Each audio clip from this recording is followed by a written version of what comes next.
अस्सलाम वालेकुम dear viewers. हम प्रेगनेंसी के 9 वीक में पहुंच चुके हैं। अब हमने ये देखना है कि इस वीक में माँ के जिस्म में क्या तब्दीली आती है, बच्चे में क्या रद्द-बदल होता है और साथ में माँ ने इस हफ्ते अपना ख्याल किस तरीके से रखना है और बाप ने माँ का ख्याल किस तरह रखना है। 9th वीक में आपके 2 महीने पूरे हो चुके हुए हैं।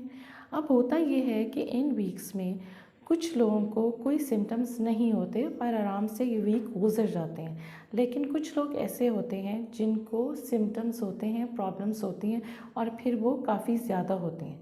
70% लोग ऐसे हैं जिनका दिल ख़राब होता है, मतली आती है, वॉमिटिंग होती है, पेट के निचले हिस्से में दर्द होता है, कब्ज़ होती है।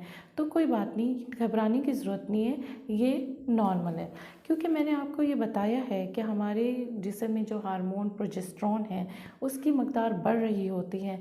जिस तरीके से प्रोजेस्टेरॉन प्रेगनेंसी को मेंटेन करता है, वहीं पे वो बॉडी में ये चेंजेस भी लाता है, यानी कि वीकनेस होना, डाइजेशन होना, गैस का हो जाना, कब्ज़ का हो जाना, पेट के निचले हिस्से में दर्द हो जाना, तो ये चीज़ें चल रही होती हैं। और दूसरा ये है कि क्योंकि प्रेगनेंसी में स्फिंक्टर रिलैक्स हो रहे होते हैं, तो जितना भी स्टमक में एसिड है वो ऊपर की तरफ आ जाता है, सीने में जलन होना शुरू हो जाती है। और तीसरा इम्पॉर्टेंट बात यह है कि जो बच्चेदानी है उसको होल्ड किया हुआ है लिगामेंट्स ने। तो आप इसको इस तरीके से ले जा सकते हैं जैसे खैमा होता है और इसके इर्द गिर्द सारी रस्सियाँ होती हैं, तो यूँ समझे वो खैमा बच्चेदानी है और इर्द गिर्द की जो रस्सियाँ वो लिगामेंट्स हैं। तो उस तरीके से बच्चेदानी को लिगामेंट्स ने होल्ड किया होता है। जब बच्चेदानी का साइज़ बढ़ता है तो ये लिगामेंट्स में स्ट्रेच पैदा होता है। जैसे ही ये स्ट्रेच पैदा होता है तो वो आपके पेट में दर्द करता है, जिसकी वजह से पेट में ये दर्द होता है। तो इसीलिए घबराने की कोई ज़रूरत नहीं है। This is a normal changes in pregnancy. अब हम बात करेंगे कि बच्चे में क्या चेंजेस आ रही हैं। बच्चा रोज़ बरोज़ अब बढ़ना शुरू हो गया है, उसका वज़न भी बढ़ रहा है, उसका साइज़ भी बढ़ रहा है। बच्चा 1.5 इंच का हो गया है, बच्चा चेरी जितना हो गया है, बच्चे की आईलिड्स बन गई हैं, लेकिन बच्चे की आईलिड्स अभी बंद हैं और आपको 28 हफ्ते तक वेट करना पड़ेगा, क्योंकि बच्चा आईलिड्स 28 वीक्स पे ओपन करता है। इसके अलावा जो है ना, बच्चा उस बच्चेदानी में फ्री टू डांस है, वो मूव कर सकता है, टेल ख़त्म हो चुकी हुई है। और बच्चे को अगर सोनोग्राफी के ज़रिए देखा जाए तो वो जी मुक्के मार रहा होता है, अंगूठा भी चूस रहा होता है, तो बच्चे में ये चेंजेस आ गए।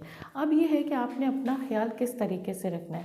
देखें जी, क्योंकि आपके पेट के निचले हिस्से में दर्द हो रहा है, आपको ये फील हो रहा है कि ये सारी चीज़ें प्रॉब्लम चल रही हैं, तो आप इस चीज़ का ख्याल रखें कि जब भी आपने बेड से उठना है तो एकदम मत उठें, आराम से करवट ले के साइड से उठें या पेट पे हाथ रख के भी आप उठ सकते हैं, ताकि आपको दर्द महसूस ना हो। इसके अलावा जैसे कि मैंने आपको बताया कि ब्रेस्ट टेंडरनेस होना शुरू हो जाती है, उसकी 2 वजूहात हैं। क्योंकि ब्लड में प्लाज्मा कंसंट्रेशन बढ़ रहा है, पानी ज़्यादा हो रहा है, जिसकी वजह से ब्रेस्ट में कंजेशन हो जाती है, मिल्की ग्लैंड्स बनना शुरू हो गए हैं। तो इस वजह से आप जो है ना एक सपोर्टिव वेस्ट ब्रा यूज़ करें, ताकि जो है ना बाद में सैगिंग ना हो सके।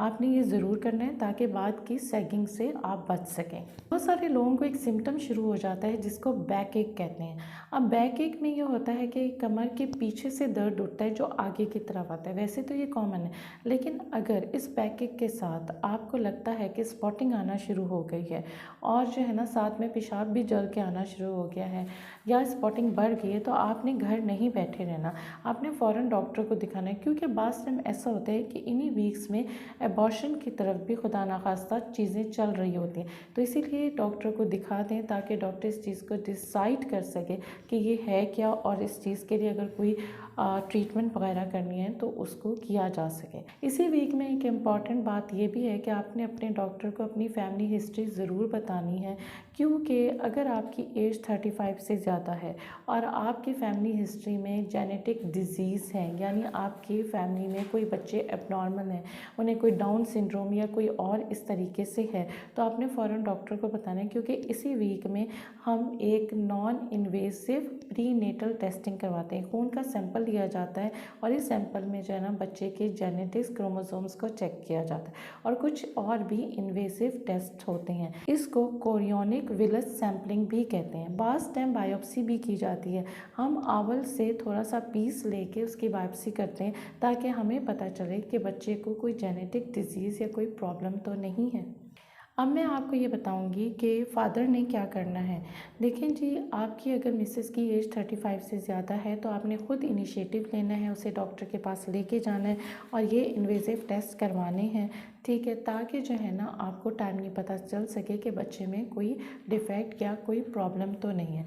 दूसरी बात यह है कि जैसे कि मैंने डिस्कस किया कि जी इस दौरान में पेशेंट इरिटेट हो चुकी हुई है या उसके पेट के निचले हिस्से में दर्द है, स्लीपनेस है, नींद नहीं आ रही, तो आपने ख्याल रखना है कि आप उसके रेस्ट का पूरा ख्याल रखें, रात को उसे जल्दी सुला दें और आपने फुल उसको अकम्पनी करना है, उसके खाने का भी ख्याल रखना है और उसके सोने का भी ख्याल रखना है। उम्मीद है कि वीडियो पसंद आई होगी। मेरी अगली वीडियो का इंतज़ार कीजिए।